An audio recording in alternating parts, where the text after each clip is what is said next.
Hey, comedy fans, welcome to another edition of the Comedy the Carlson cast. I'm your host. My name is Vinny, and joining me in studio today, it is our pal, April Macie. Today's episode is brought to you by our friends over at Three Heads Brewing, the makers of Rochester's most delicious beer. Remember, folks, drink responsibly, do good things, and always be kind. And now, let's talk with April. Good morning, Carlson casters. Welcome to another edition of the show. My name is Vinny. I'm your host. And joining me today is the great April Macie. You may know her from her appearances on the Howard Stern Show. She had her very own TED Talk. I did. You may know her from Tiffany Haddish Presents on Netflix. And she's going to be here at Comedy the Carlson in Rochester for 4 more shows this weekend. She's one of our favorite guests of all time. Oh, is that true? Are you just being nice because I'm here and April, present? You have made me laugh and just had fun conversations. I've had more fun conversations with you than just about any of our guests. Oh, that's nice. It's true. Yeah. Like, I feel like maybe you might be the second most highest reoccurring character on this show. I don't know if reoccurring character is the right way to put here it. she is. Hey, it's April. Hey, waka waka. Yeah. You have a whole story arc and everything. Yeah, I'm trying. Well, you do. Yeah, I mean, let's go back over this since we Okay. first met. Yeah. Okay. When we first met, we learned about your family. Damaged. We learned, sad. bruised. Sad. Bruised. Bruised bananas. Just a pile of bruised bananas we are. But here we are Yeah. talking about comedy. Then we talked about comedy. I And then we find out that the whole situation with, at the time, your fiance, he couldn't get into the country. Oh, yeah, he's in. He's in now. Yep. I wrote an LA Times op-ed piece. That's how I got him in. Yep. We Yeah, talked about yeah. that. And then the next time we had you on, it was just about time for the wedding. Yeah. And then the pandemic happened. Sad. Then we're Oh. just together all the time. A wedding Doing happened. puzzles. Yeah. 2 weddings. We had like our wedding before the pandemic or before he got his visa, but then I thought he was coming home with me so we'd be legally married in the States, but then because he couldn't get in, we were not married for like a year because we applied for a fiance visa, so then we would have had to reapply and that would have taken another couple of years. So we were had this giant wedding ceremony, but we weren't legally married. April, do you realize it takes you longer to get married than it takes most people to get divorced? No, crazy, right? Yeah. Yeah. That's pretty wild. So not only that, we talked about a pandemic. You spent 2 years in a house doing puzzles, making banana bread, if I recall. Do you know the only joy I got was my husband loves puzzles and they make me want to throw up. I would nothing makes me more furious than him doing puzzles. Okay. I would find one that was kind of close and I would squish it in and then wait for him to get at the end of the puzzle with like a piece or two missing and knowing that I put it in the wrong place and watch him get furious. It was the most fun you could have. Or I'd yell, got one, and it was obviously not one. And watch him get mad. Have you ever gotten really brave and just hit a piece? No. I won't hide it, but I'll smash it in somewhere where it doesn't belong. And then he has to search for it at the end. It takes hours and it's so fun. Not even for a couple minutes, just palm a piece. I don't know where the last piece is. Sometimes they're close. That's it's almost a fit, but not quite. Yeah. And you can kind of get away with it until he does. It's the end. So he's the last piece doesn't fit. But now he has to find it. You know how fun it would be just to be I don't know where the last piece is. Oh, wait a second. There it is behind your ear. There it is. I found puzzles make me so mad. We got so chunky during the pandemic. We were day drinking at noon. I was making lasagnas. I've never made a lasagna my entire dumb life. And then I'm just lasagnaing every day. What a freaking way to spend 2 years eating lasagna, doing puzzles. Yeah. So you got married.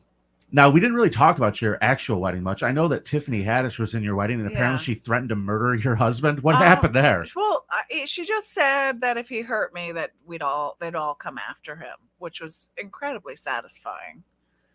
And I do feel like I have a tough girl gang. I kind of believe it. Yeah, that would murder him. So it was nice. I feel like it's a nice friend thing to say in your speech. Don't you ever hurt her. That was in the speech at the wedding. Yeah, don't ever hurt her or we're coming for you. We'll find you. We're all glad to be here today. And I want to make sure everybody hears what I'm saying. If you ever hurt her, we're all going to murder you. Yeah. I look at the fases, the smiling faces. Imagine them upside down. We're all damaged, ladies. I'd take a few punches for my friends. Really? Yeah, I would. I've never really been in a fist fight, but I do think I could. I feel like I box pretty well. That I feel like I have a lot of anger behind me, a lot of childhood anger, that I do think I could do some damage. You know, from what I know about your childhood, you've had a lot of reasons to get into fights with people. Yeah. And you've never gotten into a fist fight? I've never been in a fist fight. The girls wanted to beat me up all the time in high school, but somehow I managed to escape. I was always like escaping being beat up after school. Really? What I did they never want to wanted beat to you be up for? I feel like girls would try to spit gum in my hair, so I'd cut it off. There was like I did a lot of teen magazine, like a lot of like teen modeling, and then I Okay. would go into the library and like somebody had gotten there, like I'm written ugly whore on my face, and I'm like, who is it? The librarian? Like who's sneaking in there this early to And write? you assume this was other girls in school. Yeah, of course it was. Jealousy. Yeah. It was a lot of jealousy growing up. So Interesting. I've never experienced. no, my nickname in high school was Shitty. Did we talk about this? Yeah, the couch lie. Yeah, my high school boyfriend started a rumor we had anal sex and that I shit on his couch. So for 4 years, my nickname was Shitty. Steve Calandra, everybody. Steve Calandra. I'm looking him up on Facebook. I'm going to friend this guy. Are you? Well, he said, and I'm going to write dumb whore, and then I'm to going to solidify the rumor. He said his parents had to throw the couch away and get a new living room set at Levitt's. So it was the attention to detail that made that story believable. Now this happens as a freshman. Yeah, it was freshman pretty year? early. Like not an age where anybody's doing anal. Nobody's analing. Oh, at it's that 2024, age. 2023. Well, Who knows anymore? It wasn't then. Yeah, It wasn't anal time. We weren't anal times. It wasn't an anal positive time. Was it the 90s? Not so much. 90s. Okay. Nobody was analing in the 90s. Okay. Yeah, it was a different generation. Yeah. It was the Pepsi generation. Yeah. So he lied and says that the couch you destroyed the couch. Riddled in shit. The couch was just riddled in shit. It was a hailstorm. The couch was hailstorm of destroyed. shit. Yeah. April's going, oops. And they had to throw the couch out. Now you have to go through the rest of your high school career As shitty. Yeah. But can't you fight back against a rumor like that? And how I did in 10th grade. I finally had the courage outside Mr. Lou Pacino's class. I was like, tell him it's not true. Tell him it's not true. But he was getting laughs. I think he probably got a laugh the first time he told the story. So like it's a kid, he's a kid. He went with it. That's horrible. And it was horrifying. That's a really horrible thing. But the funny thing is now those fucking awful twats that were so cruel to me, all those girls. One girl was like, was I mean to you? I'm like, you tried to spit gum in my hair every day, so I'd have to cut my hair off. Like, what do you qualify as mean? And now, like... When you meet them now, it's a whole different thing. They all want to be my friends. Like, they're all adding me and, like, positive. They're all liking shit. I'm like, you tortured me. And now your face looks like a melted candle. Like, you look just rancid. Do you feel that maybe these people don't have a real understanding of your perception of what was going on? They have to. There's no way. There's no way you would. My friends knew. Like some people will write me and be like, I'm really sorry the way people treated you. I always felt bad for you. Yeah. And I remember they used to do this thing, which now in hindsight, you're like, what a horrible thing for high school to do. It was called Senior Slave Day. Okay. And then you would bid on a senior to like carry your books for the day. And I remember I liked this kid, Sean Storm, and I saved up all my babysitting money and I bid on Sean Storm. I think I spent $83, which probably was a lot of money back then. Sure. In the 90s? In the 90s. And then like I was tortured so much walking down the hall that I was humiliated at lunch. I was like, you can just go. You can just go. And then he didn't. Like I was so embarrassed like all day, people calling me whore. And I had a friend, like I remember I was at the mall and some girl was like, because I'm naturally a blonde, and then like girls would call me ugly Barbie, and my friend was like, that doesn't even make sense. But Barbie, if she was a real person, would have an 18-inch waist and no cellulite. There is no ugly Barbie. What, this is the ammo that makes comedians. Oh, this is why I float in pools of flowers now. They can go fuck themselves. What are you doing with pools of flowers, April? I like nothing more than a floating meal. So I want to talk about one other thing, and we're going to get to that. Yeah. When you walked in here today, we had changed the alcove a little bit over here for the studio, and you walked in and you saw a poster, because basically what happened was we had a whole bunch of Carlson posters. There's not all dudes. They're not all dudes. There's one lady. There was a Nicole Byer, and it kept falling down and got ripped, so I had to switch it out. I'm going to count. And I'm going to say there's at least on that wall, 1, 2, 3, 4, 5, 6, 7, 8, 9. There's at least 17 posters. Okay. I don't think so, but okay. I'm going to check. But I feel like my Rain Man, just in my mind, it's about 17. Listen, I'm not going to give you pushback because you have a very valid point. And there's one lady. It's unacceptable. Women are half your Well, audience. Florentine's up there. He's a dude. Okay. It's a dude head. That's what he says. So I'm looking at this. You walked in and you started telling me the story about a situation that you had with one of the people that was up there. And I said, April, I'm ripping the poster down immediately. He's I'm such ripping a piece it down. Of shit. He's such a piece of shit. I can't even believe the story you told me. Well, it was one of my first gigs, like paid gigs. I was emceeing, and I want to say it was either Irvine or Ontario, like one of the big improvs in LA. And after I brought this comic on stage, he pushed me against the back brick wall and pretended to air fuck me, and the audience laughed. And I went home and I cried because you're like, here I am. It takes a lot to get that first paycheck. I'm pretty sure I probably framed it. And then you're being air fucked after you have a good set. You're like, that's not appropriate to be sexually assaulted on stage. Yeah. It's not a great to the it's not- professional level of yeah. the business. Or to be treated seriously. You're like, I'm being paid. Like maybe I'm an MC level, but I feel like everybody starts somewhere. But they still brought me to the improv to like do the job, not to be put. And he was physically pushed me against the back of the wall and held me there while he pretended to fuck me. Absolutely blows my mind.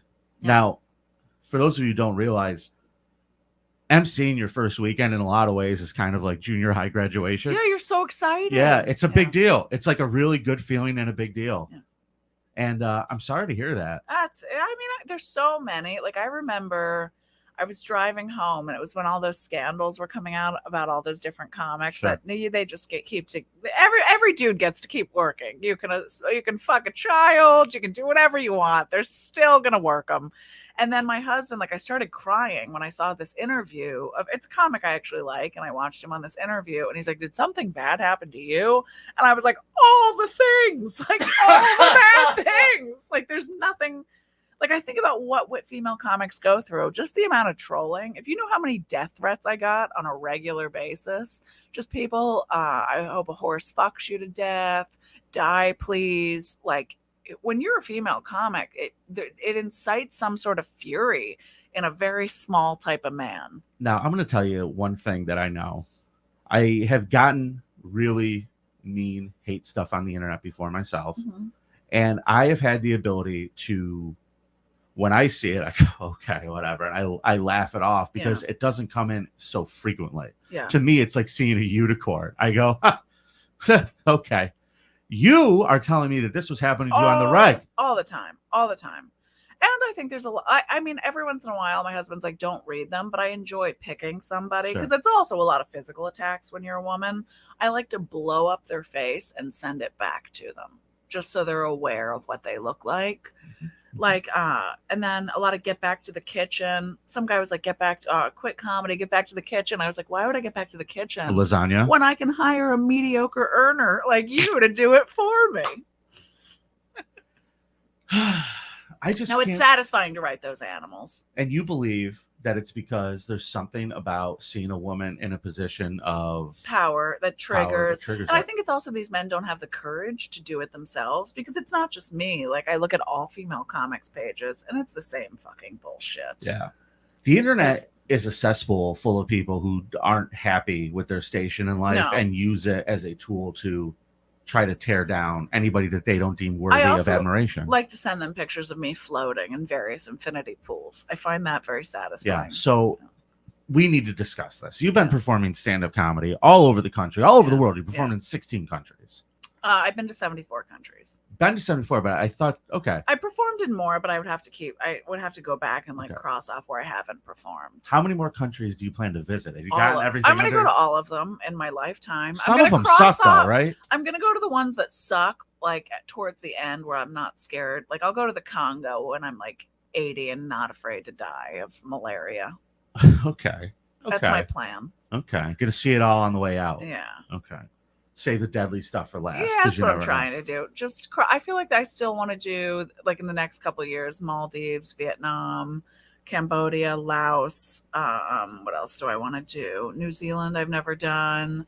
I feel like I have a list. I would like to do more South Africa. Like I would like to do, like I've been to the Seychelles and Djibouti and Ethiopia. But You just got back from a place I've always wanted to visit, Yeah. Australia. oh, I love Australia. How was that? I did shows in Sydney and Melbourne, and the audiences are fantastic. The people are incredibly nice, except for one bag of cunts at the Jetstar counter in Melbourne. There's always one bag somewhere. I feel like the rest of the trip would have been like a perfect trip had it not been for this rancid fucking face cunt. What happened? We got to the airport, and like my husband was like, "Oh, don't pay for the bag. Here, let's just check and see how much it weighs. We'll weigh it, and then." Like, because the bags were kind of ridiculously expensive. So when we get to the counter, because we were checking a bag at the counter instead of online, it was $400 for a 50-pound bag. And I started crying. I was like, this is more than both our like, what the fuck? And I was like, I didn't know, because they make it really hard for you to understand, and so they can fuck you at the counter. And you could tell this woman took pleasure in it. She goes, well, you made this reservation. And she knew my reservation. Like, I'm like, what does that matter when I made the reservation? Like, you don't know what I'm not packing when I make the reservation. Right. I'm leaving my bags for 4 fucking months. You bag it. And then she put my husband in a timeout. What? We were at the counter, and he was like, he was just talking to me, and he's like, this is a piece of shit airline like EasyJet. All these low carrier airlines are shit. They are. Goes, I do not appreciate, I am a woman, and I do not appreciate you talking like that to me in front of me. And I was like, well, you look like a man. So, and then she put him in a timeout. She made him sit down. Sit down until you're ready to act appropriately. I'm like, we're talking to each other.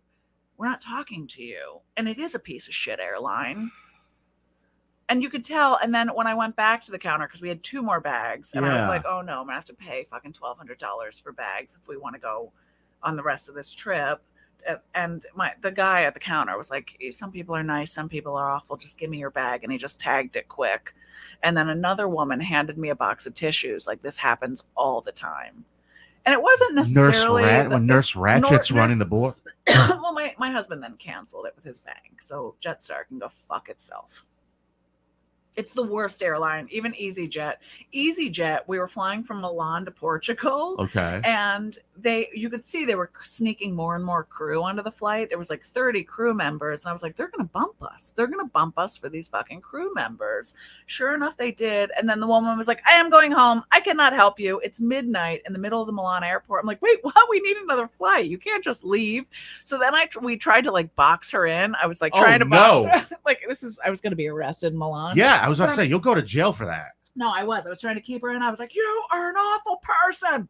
And then they paid, because there was a group of us. Like, had it just been me, I probably would have been arrested. But because there was a guy yelling at her before, and then there was like 30 of us that were bumped from this flight. So then we found somebody. Like, they finally sent somebody, because all of us were making such a scene that they had to send somebody down to help us. This guy, Massimo, at the EasyJet counter, he sent us to a hotel that was 40 minutes outside of Milan, knowing there was a taxi strike. We had no way to get there. So the one dude had to like flag down vans for us, like just some dude with a van to try to help us. And then I don't think he expected us to come back the next day and fucking find him. Oh boy. And I was like, I will find Massimo. And then there's me in like a flowy dress. I'm always screaming at people in the most feminine dress. The most elegant clothes. Yeah, just like screeching through the airport. Well, then like you're supposed to get a meal. They're supposed to feed you, but he lied. And like the hotel was like, we're not aware of any meals. And we're like, so when we got there, they had offered us like buttered noodles, like we were children. And I was like, I am getting a Florentine steak. Like I wanted my actual meal. I was so furious. That really is. But I found him. I kept finding him and getting the shit that we needed. And then we got our vouchers, because I was like, you have to compensate us. Well, like, the lesson is, folks, don't try to put one over on April. It ain't happening. Not when it comes to travel. No. She's going to be here for 4 more shows this weekend. CarlsonComedy.com for tickets. April, you're traveling all over the world. Yeah. It's really amazing, like the amount of traveling you're doing. Are you ever home? I'm on the road probably 40 weekends this year, but then I take summers off. I take like the end of June to mid-August off, and I sit. Okay. I'll do some shows in Europe this summer. Are you still living in LA? I live in Malibu, and then we keep a house in Italy. Okay. So I have health care. Well, if you have to go to the doctor, it sucks to have to fly international. I would rather fly and have free health care than be raped with healthcare here. We still have healthcare if like something bad happens, Sure. but like keep the cheapest we can here. Sure. And then I know that I can, like, I had polyps that my insurance company denied 3 times. And then I went to Italy, and this was before, now I have permanent residency. Yeah. So now my healthcare is free. But this was like when insurance denied it, I went there out of pocket. I paid for a full blood panel, EKG, twilight anesthesia, and polyp removal. And they gave me cookies and tea, and I paid $600 out of pocket as a tourist. Paisan. Yeah. Love Italy. Love in Italy. So, how long have you actually officially been married now? It's been over a year, right? You mean officially, like when we got married our second time? Or our wedding was September 2nd, 2018. So it's coming up on 5 years. Wow, I feel dumb now. I 5 feel years. dumb. So, has actually being married, because you were engaged for so long, and a lot of your comedies about, the differences between men and women, obviously, and your perceptions of them, but being married, actually living with someone, having the rings, having the whole thing, has it changed your perception of men at all? No, can I tell you, my husband took his 23andMe and his DNA came back 78% more Neanderthal than the average person. And I was like, I could have told you that. They tell you that on those They tests? tell you, and it has a picture. I gotta What find level the of picture. caveman you are? What level of caveman? And like, it's like a picture of a caveman bent over, like a cartoon character, and it says, Aria, you are 78% more Neanderthal than the average person. And I was like, it makes sense. He's like super hairy and 78% more Neanderthal. There. So that's a lot. That's it's a a high lot. percentage Yeah. number. Oh, he's a 7% more. full-blown moron. Full-blown caveman. Yeah. How does he do puzzles? He's really good. He speaks all the languages too. Speaks 4.5, and he wants to pick up Portuguese. So Alright. he speaks English, Italian, Farsi. Well, he's not a dummy then. Spanish, a little bit of French, and then no, he's smart. Like he picks up languages, and then he loves to tell me about the root of languages and how they're all. I'm like, shut up! So arrogant with your picking up of more languages. Like, I barely Grasp do English well. No, I Like, don't know. I'm like, you can't. That's not even a good I couldn't sentence. tell you what a preposition was. I'm like, I don't even know what you're talking about, or where a semicolon goes. I'm so dumb. Well, I'm not getting into medical stuff with you now. Semicolons. Oh, come on. Waka. Better jokes tonight for 2 shows of Comedy at the Carlson. Brian Ball's going to be there with you. I'm excited for that. Sarah Shipley's going to be there. It's going to be an awesome show. So And fun. for They those were super fun last night. They were a good crowd for a Thursday. For those of you who don't follow April on social media, there's a lot of her enjoying her life all over the place. And Todd Youngman and I were discussing the other day, where do you find a pool filled with flowers? Bali. Okay. And they put okay. It's beautiful. It was designed. The guy spends like 6 hours, and they have ladders that go across the pools, and it's like a floral, like architect. It was a design. Yeah, it was gorgeous. Like all of the flowers. Like, number one, buying flowers ain't cheap. Can I tell you that to have that is $300 to have a flower pool? I can't even buy my wife nice flowers that aren't like 150. No, I know. And you can have the whole pool. And we sucked up that flower pool. Like, once they're all stirred up, they're still super pretty. And there's nothing more fun than swimming and like playing in flowers. Okay, there probably is. The most joy out of that. I can't. For me, that was like one of the most enjoyable experiences I've ever had. Is it the aroma of the flowers that's nice? It's just so pretty. Like, first, you don't want to mess it up. Like, we took 8,000 photos, like just a couple of morons. And then you try to step in it very carefully, and then it's just fun to swim. You have flowers in your head. I don't know. It's just fun. We had a floating breakfast in our flower pool. How long did you have the flower pool for? 2 days. Just filled with flowers. Just filled with flowers. And then we had a flower bath. All the flowers. All the goddamn flowers. All of the flowers, folks. What a life. What a life, April. Bad. Things really flipped around from you from the start to the finish. Yeah, you mean from being called shitty to floating in a pool of flowers? Yeah, I do. It's not so bad. You've done a pretty good job, April. That's why I feel like Todd's got to take a vacation. I feel like you got to do the things you want to do now. You never know like when it's going to end. You never know. Like, people go, "Oh, I'm going to vacation when I retire." And you're like, "But that day might never come." So do all the things you want to do. Cross off all the shit. And I'm good at super cheap travel. Because I collect every point, every mile, every hotels.com.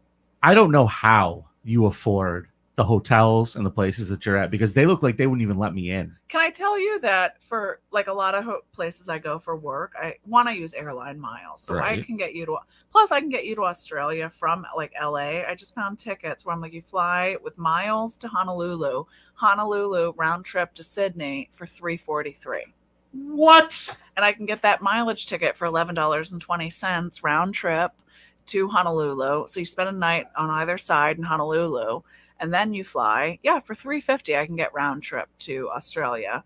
And then in like I'll use hotel for every 10 nights on hotels.com, you get a free night. Okay. So like if it's a fancy hotel like that one we stayed in Bali, I'll apply that night, the work travel night, for my free night, which is like a coupon. Sure. Say you have a coup for $200, I'll apply it to a fancy night. So Love like, it. So I get the cheaper, like places I wouldn't normally couldn't afford. April has got the hotel game going on. She knows how to travel. I went to Peru. My husband and I went to Machu Picchu for 3 nights. So I got 3 nights hotels, 2 round trip tickets for $500. We spent more to get to Machu Picchu than we did for our hotels and our airfare to get there. Well, I know that when Mark Ippolito, our boss here, everybody knows and loves Mark, was going to Italy, you were the first person he called. He was like, I got to call April. I love nothing more than planning for people. If you ever want help, like I'm in a hotel room all day. So what the hell else am I doing? Okay. I'm just Googling travel, trying to like plan out my summer now. But I'm like, I can get to Santorini for $42. Unbelievable. Yeah. April Macie, ladies and gentlemen. If you want to follow April's travels around the world, the best place to do it is Instagram and TikTok. You can find her at April Macie. And folks, I hope that you'll follow her, and I hope that you'll come see her this weekend for 4 more shows. We love having you here, April. We know you're going to be back, but this is going to be a fun weekend, and we hope you will join us for that. And I'm taking that poster down. Put my own goddamn noggin up. I'll put your poster up. All right. I'll put your poster up. Would you autograph it? I will. From Shitty to Vinny? Yeah, That'll be good. Oh, there we go. That'll be nice. Yeah. That'll be nice for in there. I will. Aw. All right, folks. We'll be back next week with another edition of the Comedy the Carlson cast. Until then, remember to act right, Rochester. We will see you at a show. If I knew. Thank you for being awesome and watching another episode of the Carlson Cast. Don't forget we're streaming live on Facebook and YouTube every Friday morning. You could also follow us on social media on Twitter and Instagram at CarlsonCast. You can listen anytime on iTunes, Google Play, and we're now available on Spotify. You should also check out an amazing app called Laughable. And on the Laughable app, you can connect to your favorite comedians in a way you never thought you could before. Download it in the App Store and visit carlsoncast.com for information on more shows. And don't be a jerk. Rate and review. 6 free nights.